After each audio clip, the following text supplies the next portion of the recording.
হচ্ছে স্যার? পাশে এবার বিরক্ত করলে ক্লাস করা যায়? আপনি কিছু বলতে পারছেন না? আমি আবার কি বলবো? এর আগে একটা এমপি ছেলেকে কান ধরে উঠবোস করে নিয়েছিলাম। সেই এমপি আমার বাড়ি গিয়ে সবার সামনে আমাকে কান ধরে উঠবোস করে নিয়েছে। সেদিকে আমি প্রতিজ্ঞা করেছি, ক্লাসে যাই হোক না কেন আমি কাউকে কিছু বলবো না। যা বলবো সব ইশারায়। আপনি যেহেতু কিছু বলতে পারবেন না, আমি নিজেই চলে যাচ্ছি। আমারও ক্লাসের প্রতি ইন্টারেস্ট নাই, আমিও চলে যাচ্ছি।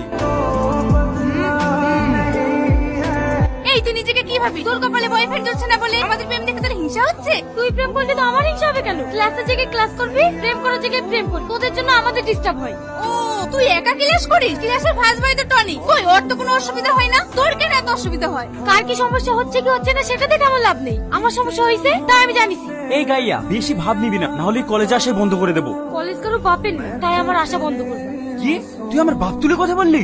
এই শাকিল মেয়েদেরকে হাত তুলবি না। কি দরকার ছিল ওদের নামে দুনাম করা? গাধা কথা।